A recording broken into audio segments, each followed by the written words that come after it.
Welcome and thank you for joining Coffee or Tea with the Royal Team. This virtual event is an opportunity to learn more about our work at Beloved and hear directly from our team members. Now, my name is Erica Badowski. My pronouns are they, them, theirs, and I am the Associate Director of Adult Learning at Beloved Community. Now, I'm starting us off here, but you'll have the opportunity to hear from many of our beloved team members. Now, to turn on captions on your Zoom, use the Show Captions button at the bottom of your Zoom window. If you're having any trouble with my audio or any technical issues during the session, please send me a message in the Zoom chat. Now, feel free to turn your camera on or off however you feel most comfortable. Now, during this online event, the Royal Team will be reviewing some of what we've been working on and then discussing some of our work ahead. Now, in addition to hearing from our founder and CEO, Rhonda Broussard, you'll hear from many other leaders at Beloved Community as well. You'll also have an opportunity to ask questions toward the end of our session. Now, I hope you have your favorite midday beverage. I have my coffee. I always have a multitude of beverages next to me. So I have my water with my liquid IV, I have my coffee, and I have my protein shake all right here next to me. I hope you all have your favorite beverages and are ready to join us for a moment of sharing, of warmth, and of joy. Now, we start all of our sessions with an Indigenous land acknowledgement, and I'm going to pass this over to Rhonda Broussard, our CEO and founder, to take us through our Indigenous land acknowledgement. Thanks, E. Good morning, afternoon, good vibes to all of the people. So New Orleans, where Beloved Community is based, was founded on an Indigenous place known as Bobancha, which means the place of other languages in Choctaw. Our ancestors in the space knew that this wasn't the right place to build a permanent home, but it did become a place of trade, cultural interaction for Indigenous nations for several centuries. And so when you think about it, the work of those Indigenous ancestors, we also name that Bobancha has been a place in which Indigenous and African peoples have been trafficked and enslaved and discriminated against. We honor those who fought for justice here and have fought against the process of colonization of these lands, and we strive to play our part in continuing that fight. Many of the Indigenous nations that lived nearby and regularly visited Bobancha included, but are not limited to, the Homa, the Biloxi, the Chitimacha, the Choctaw, the Tunica, Attakapat, Ishak, Natchez, Washa, and Chawasha. Indigenous people still live in this area, and Indigenous nations have made a lasting contribution to area culture. We honor with gratitude the land itself and the people of these Indigenous communities. Thank you so much, Rhonda. Thank you. We also begin every session that we do at Beloved with a moment of reflection to honor and center Black lives. It's one of our values at Beloved and really important for us to enact this value. So today and always, Beloved Community honors and centers our Black communities. The history of Black Americans is filled with both joy and pain, with a unique and painful relationship to ideals of freedom and emancipation. When we say Black Lives Matter, we mean all Black life in all of its intersections. Now, we ask ourselves and those that we work with to reflect on the work necessary to continuously interrogate and address the ways that biases, racism, white supremacy, and intersectionality impact workplace decisions and the ways that our organizations operate. We ask ourselves and others to craft a better future for all of the Black lives we serve, because we know that ultimately our liberation is bound together. At Beloved, we believe it is everyone's responsibility, regardless of what position or job you may have within your organization, to dismantle all the forms of oppression that seek to render all Black lives invisible. So let's take a moment to reflect, to pause here, to center Black lives and reflect on how we're showing up today.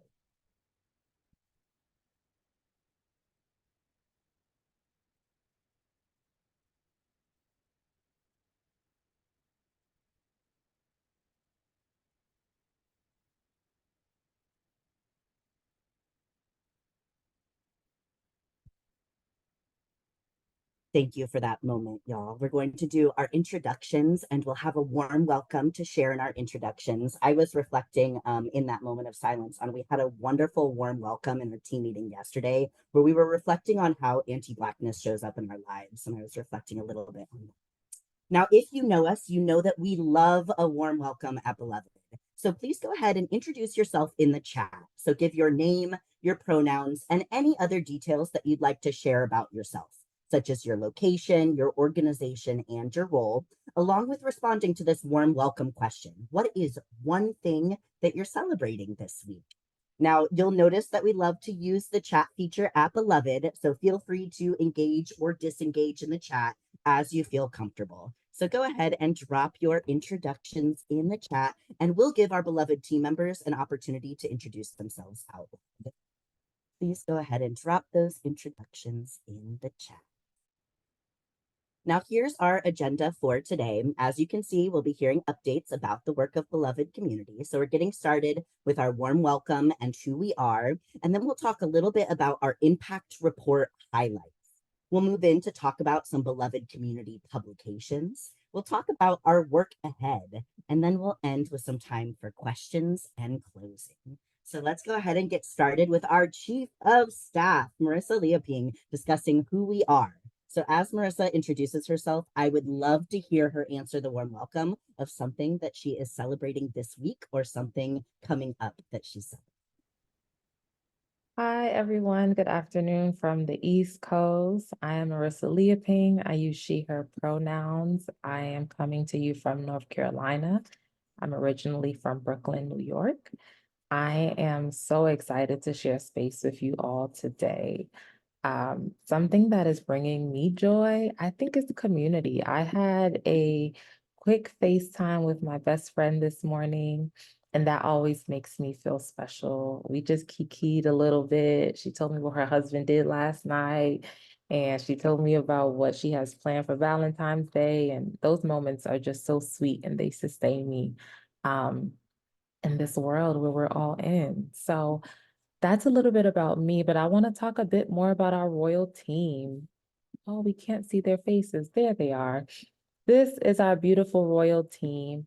When we first started the coffee and tea with the royal team, we had about a handful of members, and you were able to hear everyone speak. And that may not be the case now that our team has grown tremendously, but we still want to make space for folks to introduce themselves. Some folks are going in the chat, so feel free to scroll through the chat and engage with folks and learn more about who is in the room. All right. There are some faces that you don't see or you might be new to you on this screen, and I want to dig into those a little bit deeper. So we have Kevin here in the top right corner, and Kevin was promoted to our Director of Curriculum and Training. So we want to give him a huge congratulations for that work that he is doing. We have Carla. Carla is at the top left corner, and Carla was promoted to Senior Research Manager, which is super exciting, or had a title change to Senior Research Manager, which is super exciting. And then you have me, who was promoted to Chief of Staff. So there has been a great progression in our team. We are sending warm congratulations and see you laters to Juliana, our former Director of Finance, Allison, our former Project Director of NOLA Cares, and we are also welcoming back Patricia, who is going to be one of our Associate Directors of Research. So there's a lot of movement here, and there might be some new faces that you will continue to see. We currently have 2 internal searches for our Director of Operations and our Director of Equity Tools. So this is a little bit about our beloved community and the people who are actually behind the work. And we'll talk a little bit more about why we value people so much. We all come to Beloved with our differences. And when I think about who Beloved is, I think about Bell Hooks. And there's a quote that I would like to share by Bell Hooks.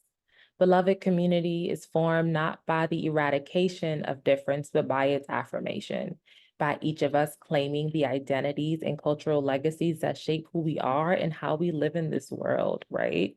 So we realize that our differences is what makes us great. Each and every one of us brings something different, and they are contributing to our beloved community. Bell Hooks is one of our beloved literary greats that we turn to, right?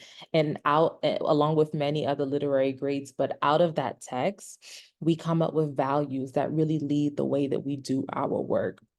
So these are our values here. People Change Systems, Black Lives Matter, Create with Abundance, Center Joy and Justice, Interrogate Neutrality.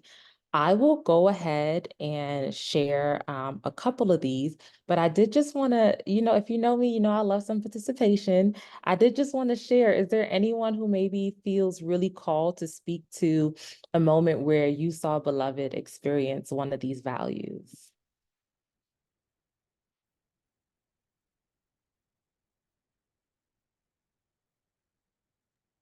I love this question, Marissa. I love it. So I'm going to hop in with Center Joy and Justice.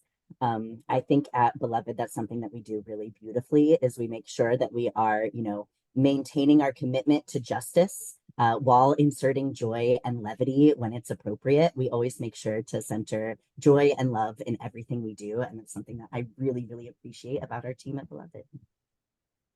Thank you, E. I think about the first time I think I came into her interview and they were like playing music and they were like dancing and vibing, and I was like, oh, this is this type of organization, right? And I share that story to say that these are our values, but our values are not just words that we say, but how we show up to do our work and how we show up to meetings in different spaces. So I'll expand on them a little bit. So when we say that people change systems, we believe that just that people change systems. We think that people are the greatest unit of change, right? We know that all of these systems that we have in our world today, they are created and uplifted by the values, by the people who make them, right? Everyone has an obligation to change. And when our leaders change, they're going to advance the systemic change that our organizations need.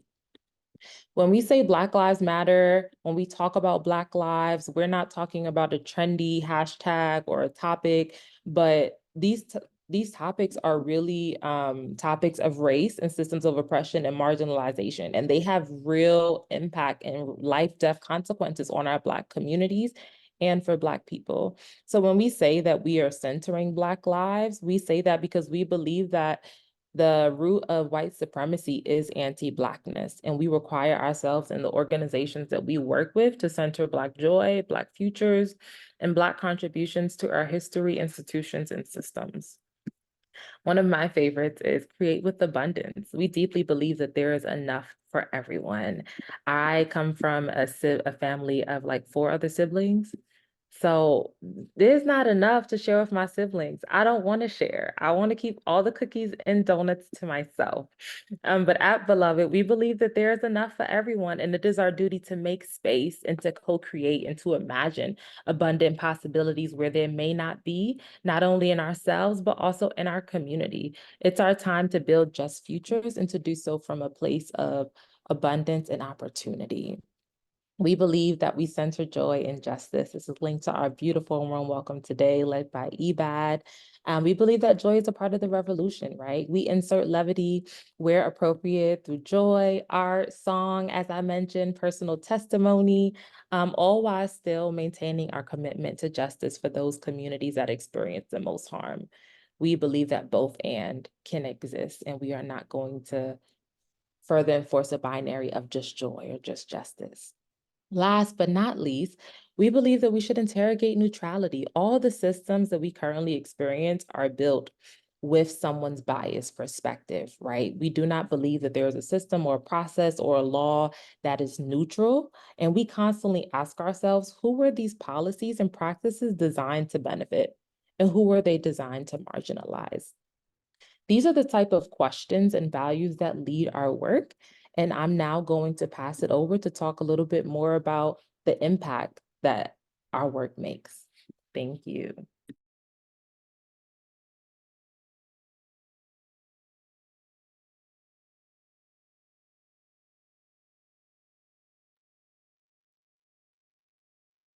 Hi, everyone. I'm Dr. Nicole Caridad Ralston, she, her, hers. I'm our Senior Director of Education and Programming at Beloved Community, and I'm really excited to talk to you about some of the things that came up in the education and programming space in our organization. So here are some highlights from our last couple of fiscal years.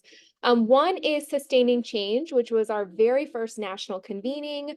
Our beloved team member, Sean Gaines launched our first national convening in the fall of 2022, and it was a national multi-sector gathering dedicated to advancing equity and anti-racist leadership here in Bulbancha, New Orleans.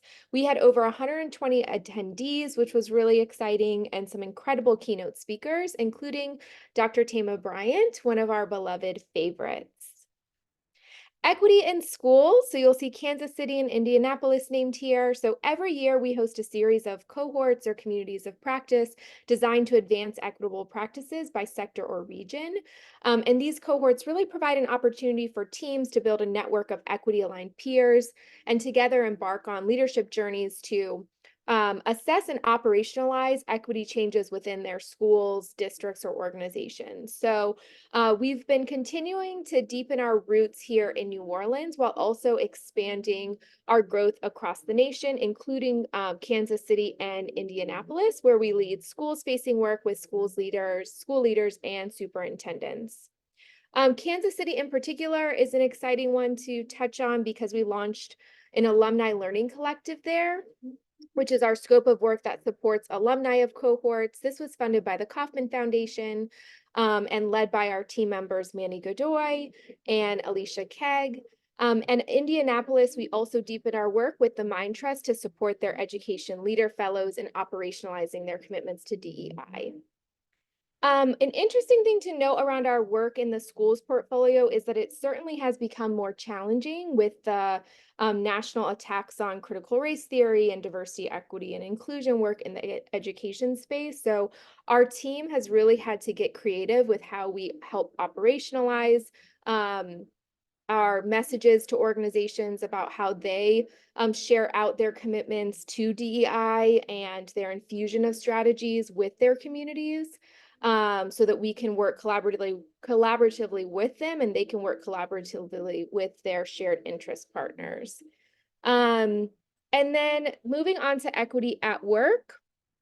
I'll talk through our equity at work hospitality work and our Nellie Mae BIPOC leaders cohort. So the hospitality cohort wrapped up their 2-year journey. This was led by team member Kevin Lewis. This work was funded by the Hilton Foundation, and we had over 20 businesses complete the cohort, and they're now engaging in alumni work with us, which is really exciting.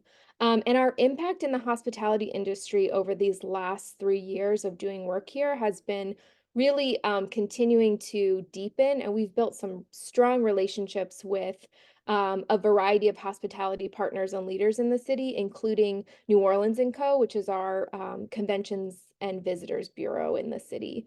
We also launched some drop-in opportunities for hospitality professionals, since it is a sector where folks are at capacity in a different kind of way than our other sectors that we work with. And so we've got some lunch and learn sessions and some bite size with beloved series that are like 1 hour equity drop-ins for hospitality folks. And that's managed by our beloved Sean Gaines.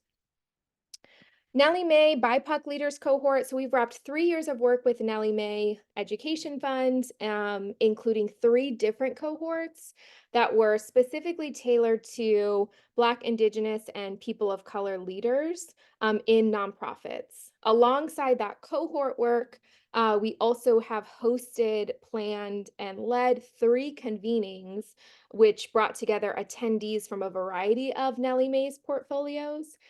So those convenings are a really exciting aspect of our work, which has expanded in the last year, and we predict that we're going to continue to be doing things like hosting and leading convenings in the coming year too.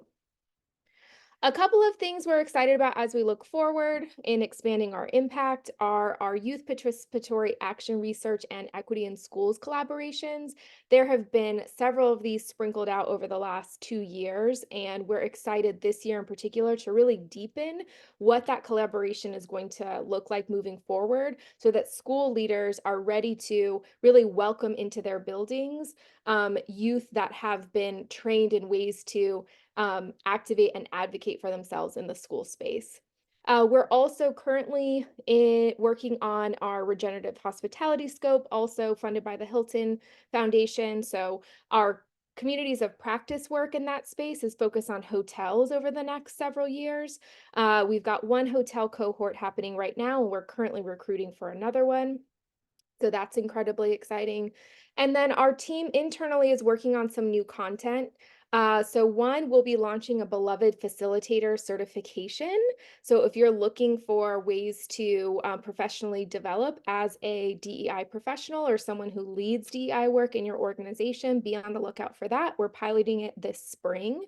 And then we're also launching a Race Immersion 101 curriculum to help bridge the gap between the readiness that our clients are expected to have before working with us. With that, I will pass it over to Lauren Young. Thanks, Nicole. As Carla mentioned in the chat, we're super excited in DRIP to be pilot participants in that Train the Trainer facilitation. So really excited for that. For folks who I don't know yet, my name is Lauren Young. My pronouns are she, hers. I live in St. Louis, and I'm the Senior Director of Data and Analysis at Beloved Community.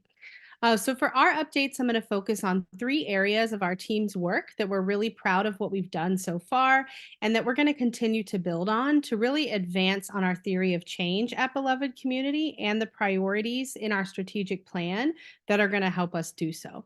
So first, Beloved Community's IRB is a foundational lever that we have designed and that we utilize to decolonize research practices. So an IRB is an institutional review board, which is a group that is formally designated to review and monitor research involving human subjects.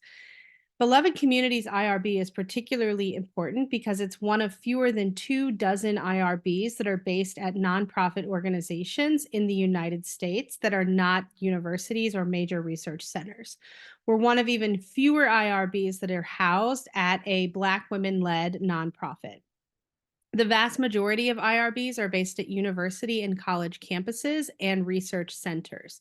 And so by launching an IRB at Beloved Community and conducting research through that IRB, we disrupt the systems of knowledge production and research approval that we are accustomed to because they have been set up that way in the United States. So the Beloved Community IRB really serves to do 3 things: to facilitate people-centered research practices that honor the individual in human subjects research, to democratize knowledge by reclaiming that knowledge from universities and college campuses where it's currently primarily held, and then also to disrupt white supremacy culture in research production and dissemination. So we're really proud of that work, and we look to grow the IRB by doing more research through that.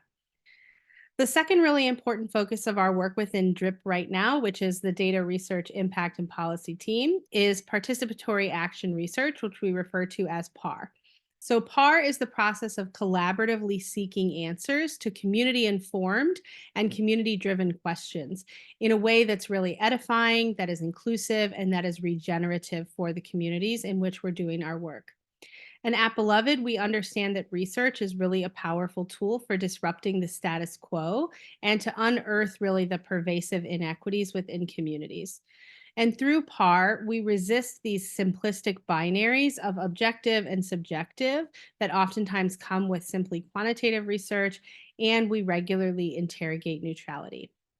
Similarly, YPAR, Youth Participatory Action Research, is an innovative approach to positive youth and community development that's based in social justice principles. And so through PAR, young people are trained to conduct systemic research to improve their lives, their communities, and the institutions that are intended to serve them. Continued interest in Beloved Community's commitment to equitable research methods and inclusive practices has actually allowed us to add permanent PAR positions to our team. And our amazing team within DRIP engages PAR and YPAR through special projects with clients and through YPAR Summer Academy, NOLA Cares participant research trainings, projects and showcases that we have with the community researchers. And we've expanded this work as well to PAR Houston Workforce Development Research, which we're really excited about and are starting to learn really great things that will be disseminated soon in the next phase of that work. These projects within PAR and YPAR cross the sectors that Beloved Community includes in our strategic vision for how we get to regional, racial, and economic equity within regions. And we're excited to continue to grow that work through expanding on what we've built and through continued dissemination of the knowledge that we've gained along the way. The last big part is that the building of our DRIP Center. So right now we're functioning as one DRIP team. Our team often talks about the ways that data, research, impact, and policy intersect.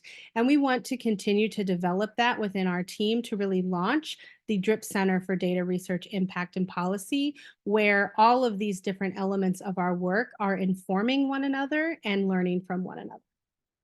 And with that, I will pass it over to you, Rhonda.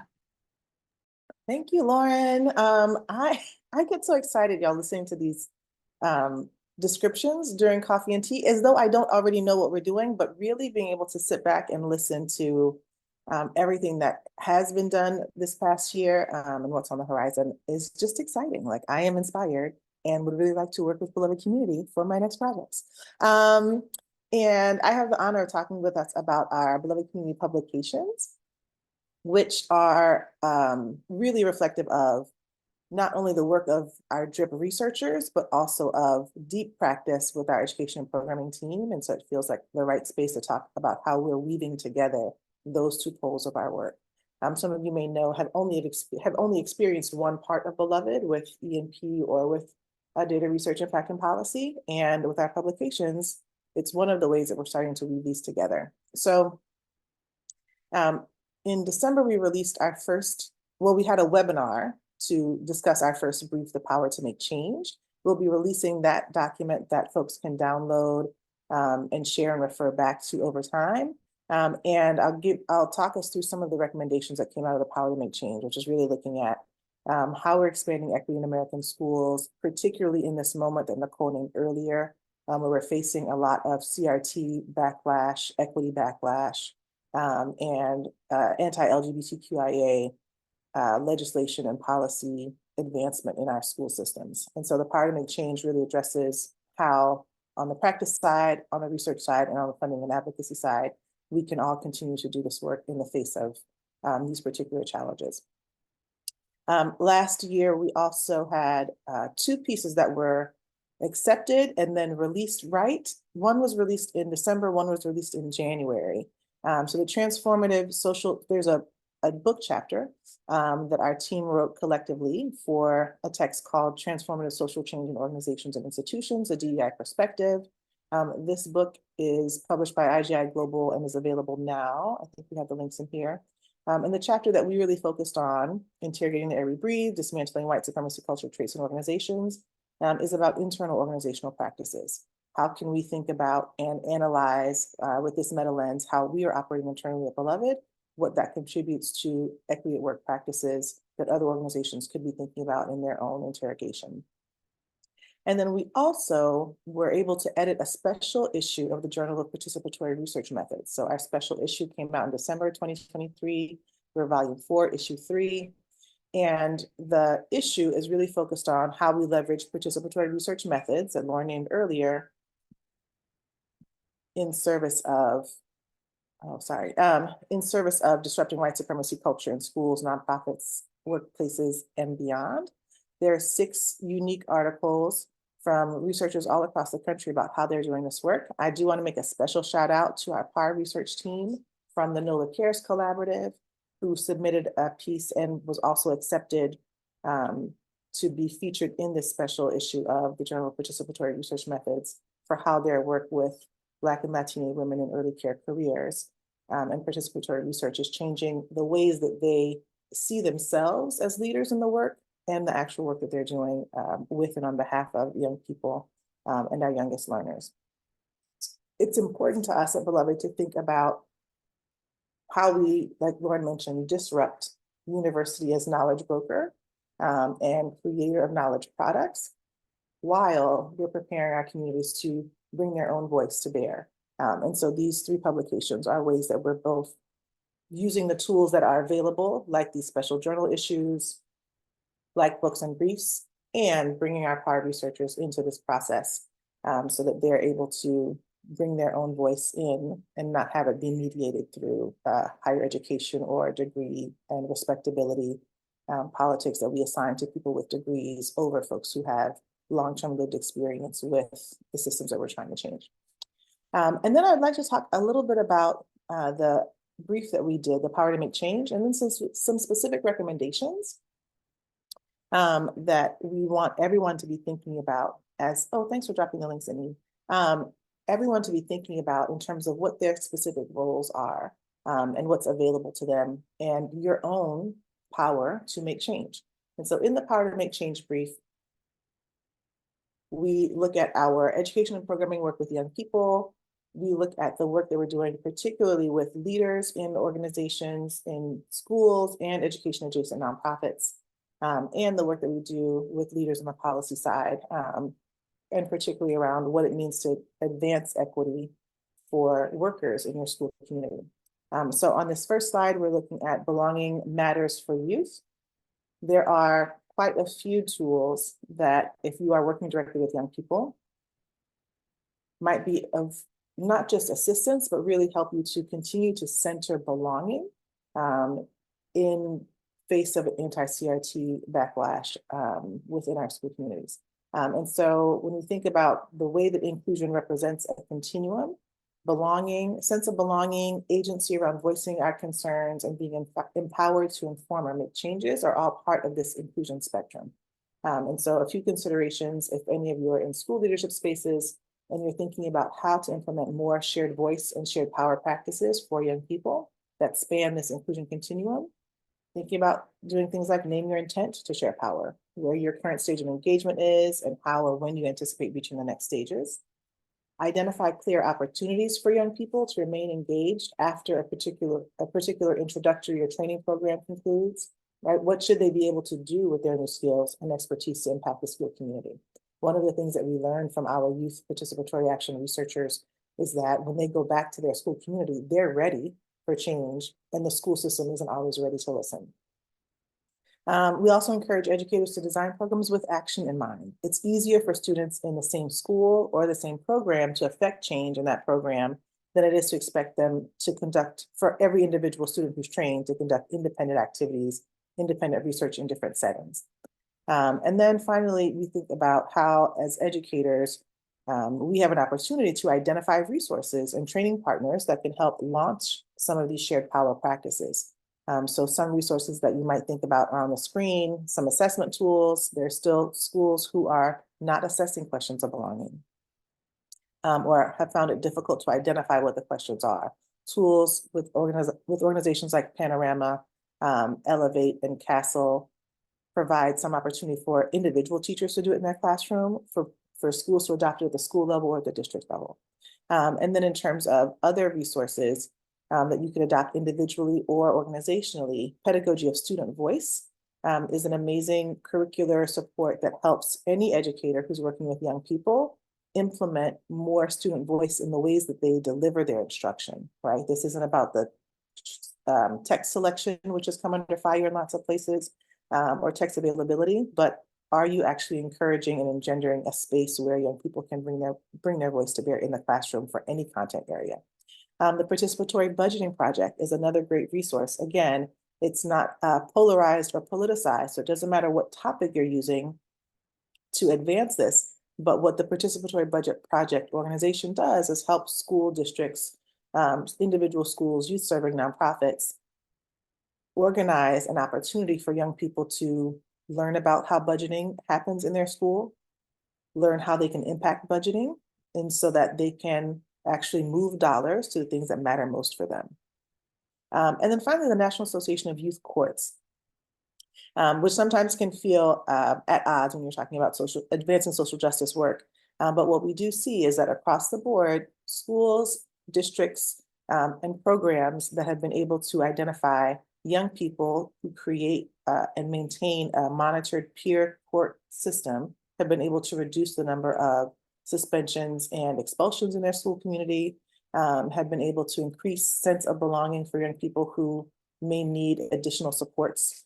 And the National Association of Youth Courts actually helps your school learn how to establish this How do you provide training and ongoing support for young people who want to be involved in the process, as well as supporting young people who are themselves coming up for certain infractions in their school that are then going to be heard by their youth court as opposed to being heard by disciplinarians or deans. And Lauren talked so much about our YPAR earlier. I'm going to talk a little bit more about it in a later slide, but certainly Beloved Community YPAR opportunities do give you a space to have your young people trained in very specific mixed methods data collection, identify their own research agenda, and not just make recommendations, but make their recommendations based on the data they're collecting. So they're showing up both with the credibility of quantifiable data and with the passion from their own lived experience and their expertise to be able to share anecdotes as a part of the qualitative data that they've collected.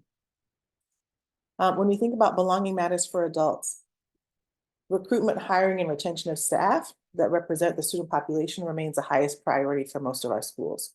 Understanding the relationship between adult sense of belonging and staff tenure is critical for all of our schools.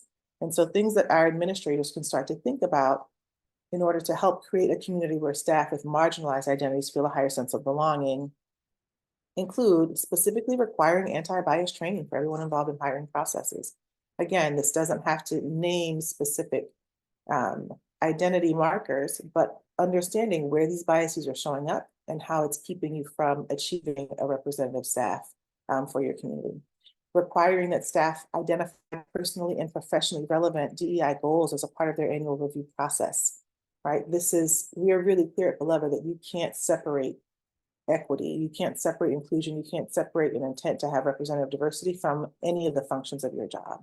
And so how do you make it really clear that this is a part of advancing and performing to your highest, with the highest and best use of your time by incorporating those equity goals into all of the goals that you're doing organizationally. So it doesn't have to be, here are DEI goals, here are my functional goals.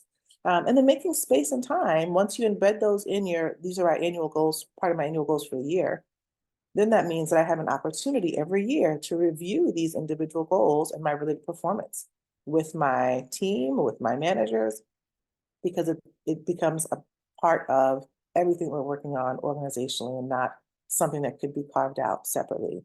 And then also developing and supporting affinity-based spaces for BIPOC staff. If you're in a space where you look around at your team, you're like, we actually don't have a very representative staff, or we don't have a large team, you might also want to think about what are some professional development communities, professional learning communities that you could recommend your team members to participate in so they get the benefit of an affinity-based space, even if you don't have enough team members from any particular affinity that you can host that space internally. One of those that I want to lift up today, and I'll talk about more later, is Education Leaders of Color. That supports, like the name says, education leaders of color with affinity-based work and how we drive forward larger policy initiatives and support for young people in our schools. The last thing that I'll say here, and this is some of the recommendations on the screen about those professional programs for building principals, district superintendents, CEOs, or state commissioners in particular, is that when you're in those levels of leadership in our school communities, these leaders need different time, resources, and support to process the anti-CRT and anti-LGBT pressure and proposed legislation that's happening in their communities. If you're running any of these spaces, we learned with our education and programming team how important it is to make intentional time within your programming for them to be able to discuss the pushback that they're facing. For them to be able to plan a course of action with peers who are facing similar types of politicized pressure, and for them to identify community advocacy resources that are available to them to help educate different constituencies, right? They have a specific role to play. They may not be the one who can lead on a community-wide education campaign, but they do need to know who in their community can do that so that they can bring those resources closer to the young people who need them. These leaders also need a safe space where they can discuss their needs and understand the ecosystem of support available to them. When they're faced with these struggles about how to respond to legislative pressure or elected pressure from their elected school boards, they can't necessarily talk about it with other leaders in their district. But in some of these professional development programs and professional support programs, we can make the space safe for them to talk about it with their own peers. So think about resources from organizations like Campaign for Our Shared Future, which is an actual literal goldmine, particularly for leaders at the district and state level, to identify what resources are available to them and how they can build language or campaigns within their community that help to advance what we know to be true and beneficial for all young people. The National Council for the Social Studies is another great resource. Again, not polarizing or politicized, but very deeply committed to the ways that we have been unpacking critical race theory and unpacking colonial practices in our education system so that leaders can continue to do that work in other spaces. And then the final resource here is Leading Now. Another word for adults. So thinking about this specifically for what funders can do. This is less about what's the individual change that might be happening in your school or district or community, but for those of us who are sitting in a funder and advocacy space, there are some really unique opportunities that they have to advance equity and inclusion in schools in myriad ways that include direct service to education leaders, strategic communications, and policy advocacy. In addition to those, funders and advocacy organizations are uniquely positioned to support equity transformation training for elected and appointed school board members and state board of education leaders. If we think about the work of organizations like the Council of Chief State School Officers, Chiefs for Change, School Board Partners, Education Board Partners, Latino Board Fellowship, all of these organizations are designed to support elected and or appointed board members, leaders who are sitting in the chief state offices or who are in a pipeline to become a superintendent of a school district. And so being able to provide deeper support for these organizations then means that we're getting some of that equity transformation on the ground before they even step into their role. Also thinking about what funders can do to support a pipeline for progressive candidates for local elections.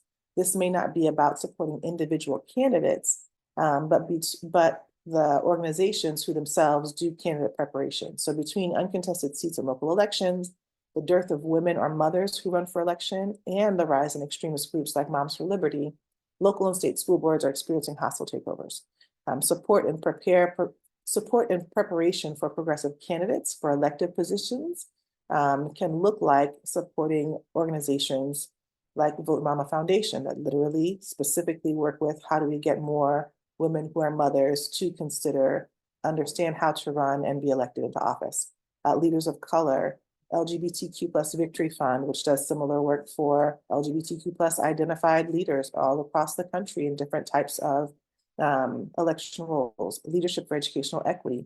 Literally, y'all, run for something. I don't think that's my ministry. I don't think I'm gonna run for something, but if you want to think about how you can support the shift in candidates, Run for Something is an organization that could be there. Monson Fellowship is a hyper-local work that's doing very specific culturally reflective leadership training and advocacy within Arizona.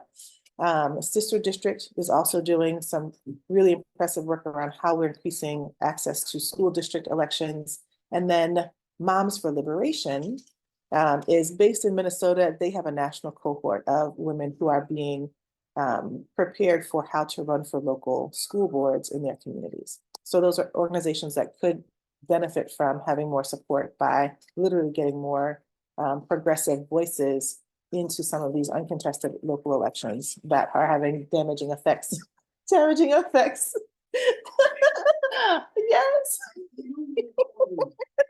The love of my life has been here wrinkling up paper bags.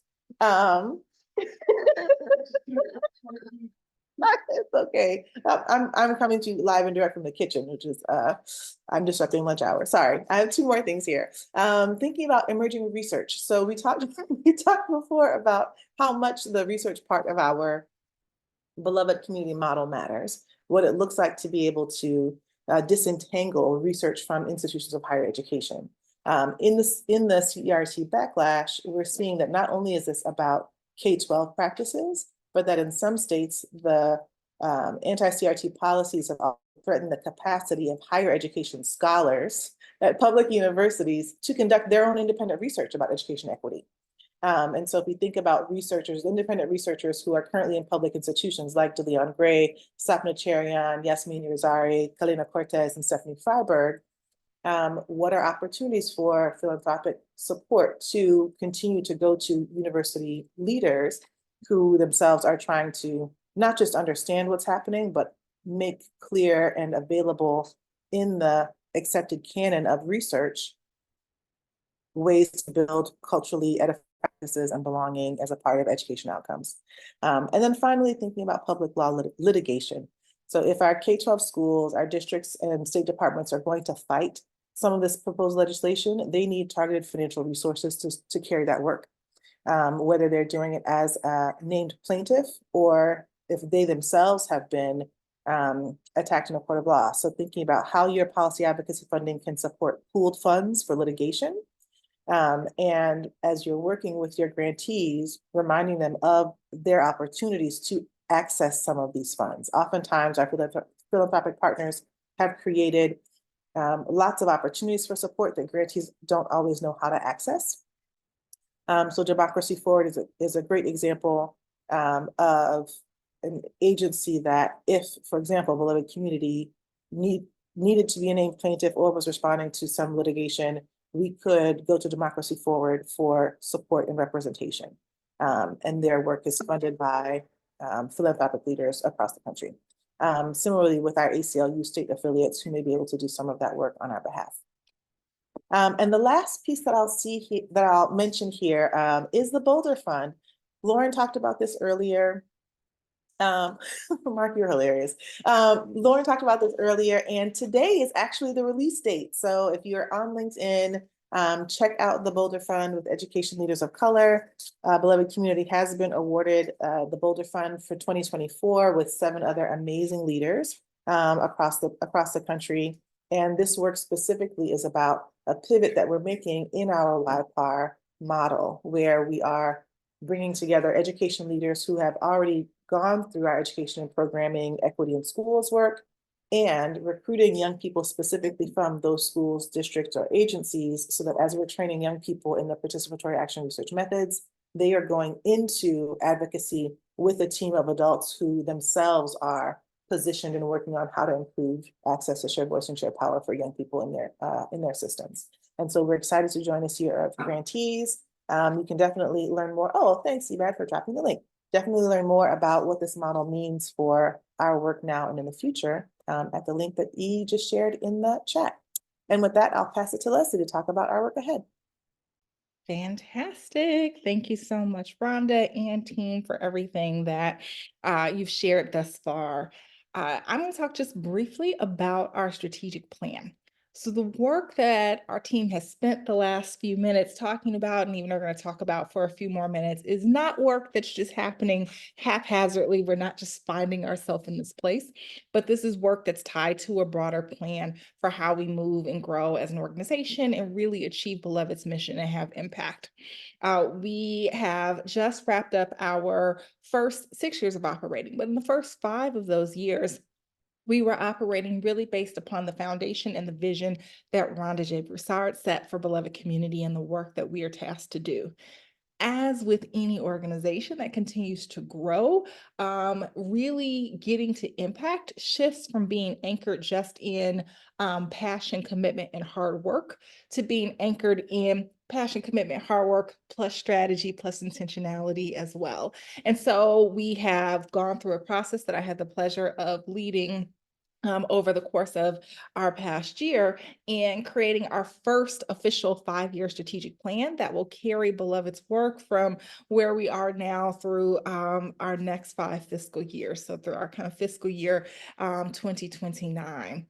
And so the things that our team has been naming as the highlights of our past year and the things that our team will be talking about in some of the coming forward are really grounded in the major pillars of this strat plan. So I'm just going to briefly name those 3 pillars and then let my teammate Ashley talk a bit more about how it shows up from her lens. The 3 core pillars of our work are root, fortify, and grow. And we've been really intentional in grounding our strategic plan in what needs to be true for us to ensure we have an established foundation. We have internal systems and supports in place to be able to expand impact, and then we have a plan for growth and expansion. Our root pillar is to enact Beloved's full theory of change in New Orleans and deepen our engagement in other existing regions. So much of what you've heard us talk about today has been New Orleans-based work because that is where we're headquartered and that's where our work has started. However, we spent the first 5 years bringing online various pieces of Beloved's theory of change. What we want to do as a first step for our strategic plan is ensure that that full model, that full theory of change is enacted and is fully stood up in New Orleans. So we're able to start leaning more deeply into things like what exactly is our tipping point towards sustainable economic equity? How do we really intentionally understand what are the levers that are pulled in order to get to this long-term transformation so that we can use that information as we then start to spread and grow our theory of change into other spaces across the country and broader. So our first priority is that root pillar. The second, around 4 to 5, is to strengthen internal capacity and ensure fiscal security to achieve impact.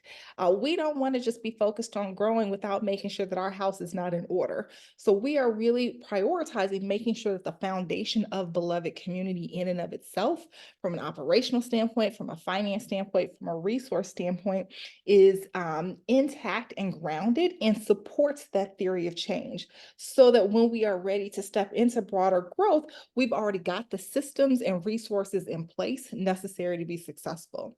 And then lastly is to grow. We want to position Beloved as a national and international leader in this equity-based work. We know that the work that we seek to do is multi-generational lifetime work. And it is work that is done in partnership with lots of other organizations. And so while we don't move with a bigger, better, faster energy, we certainly want to be making really intentional strides towards getting to a space where we have increased numbers of partners and increased numbers of leaders at the organizational and government and philanthropic level who are grounded in a commitment to sustainable equity and are doing that work intentionally in their own practice each and every day. So we want to take the foundation that we're laying and grow and expand it so that we are increasing the number of people in our own beloved community. And with that, I'll hand it to Ashley to talk a little bit more about what that looks like from kind of her lens on the business development side.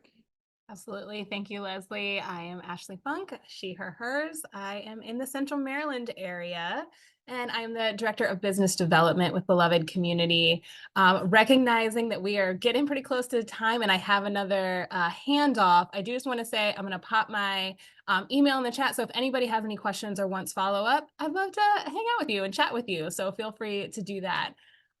For business development, this has really been a growing year for us, right?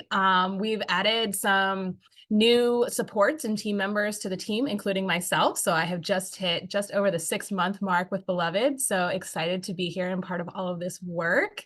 But we've been really busy thinking about like what the future of our work and what our business looks like at Beloved Community. And so you did hear from our team DRIP earlier today. That is one of the things that I'm most excited about, is that we are going to start to be able to really launch and expand those services into areas that we haven't previously, where they haven't previously been available. So we're looking at a lot of partnerships with philanthropic institutions, with larger nonprofit organizations that are really going to be able to take advantage of some of the amazing research and just philosophies that you guys have heard about earlier.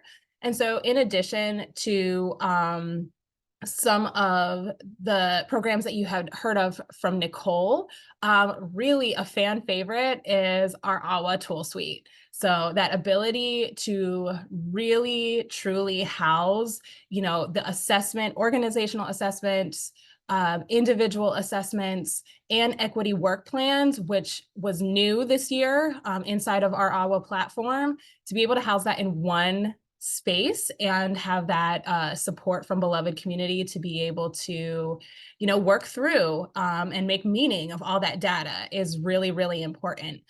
We have found over the last year that folks are returning to us and working with us in different ways across our organization. And that's really, really exciting for us to be able to kind of deepen these relationships and move this work forward across spaces. So if you're loving everything you're hearing today, which I know that you are, we would love to invite you to continue to be part of the Beloved community.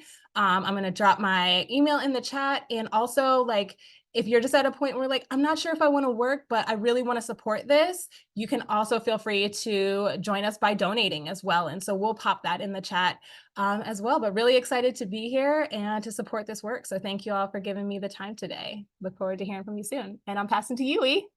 Thank you so much, Ashley. I just dropped in the chat too, the top of the hour is quickly approaching. If anyone does need to hop, I put Ashley's email there if you wanted to send over any questions or comments. All right, I'm going to just briefly touch on an exciting update in the world of AWA, our AWA by Beloved Equity Tool Suite certification program. So this certification program is designed for equity leaders to successfully leverage the AWA by Beloved Equity Tool Suite that Ashley was just talking about, either in their own organization or in their equity work with other orgs. So it's a 6-week virtual program, and it features a blended learning model. So that includes sessions where we gather together on Zoom and asynchronous independent work in our learning environment. So each week requires about 5 to 8 committed hours. Now, if you're interested in learning more about the certification program, please join us for an upcoming info session. We have one tomorrow at 2 o'clock, and we also have one Monday, March 4th. So I'll drop those links to register in the chat. Now, we have upcoming cohorts for certification happening in the spring and summer, and would love for you to join us. So you can RSVP your interest and learn more information on our website. So that's wearebeloved.org/AWA-certification. I'll put that in the chat as well. And you can also email me directly with any questions, and I'm happy to chat through it. Now, I'm going to pass over to Rhonda to answer any questions you may have and close us out. Our friends, I am so delighted that we have this time together. Two, enjoying that we get what feels like some real time for coffee, some real time for tea, some real life tea happening, and just space to hear in the chat where our folks are and what's resonating with you about what Beloved is doing now. As E said when we started at the very beginning, that coffee and tea was 4 of us, 5 of us maybe, the first times that we did it, and it has never been less packed.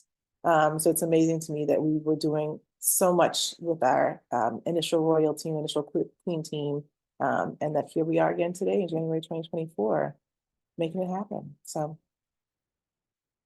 this is the space where we get to come together and think about how we're changing both system and changing self. If you've been in our facilitations, you've seen this and heard us talk about this Assata Shakur quote for a while. And it's not going to go away. This is where we're closing the note on in terms of how our team is always working that we can improve how we show up for ourselves, for each other, for our communities, and do this work of dismantling white supremacy culture in the workspace so that we can unlearn all those practices that we've been rewarded for in the past. If you don't know this, in addition to providing coaching and support on an ongoing basis, Jackie O was on earlier, and she was our holistic wellness coach, our singular holistic wellness coach for years, and has helped guide our team through opportunities to center collective rest as one tool to change our working practices. In one short week, for the month of February, our team is taking a sabbatical together. This is our 3rd year, I think, going on sabbatical, and really making space to process what it means to feel rest in our bodies, to be able to discuss this together, and then come back in the spring with some different perspectives. So thank you, Dorian. Thank you, Alicia. Thank you. Yeah, any questions for us?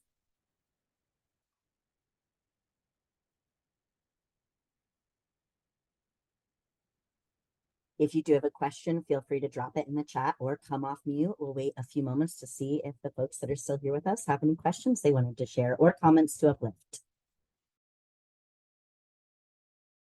I do want to uplift this headshot, Dorian. The green, beautiful. The lipstick, the curl, the forward visioning. Yes, yes, please, and more, please. Thank you.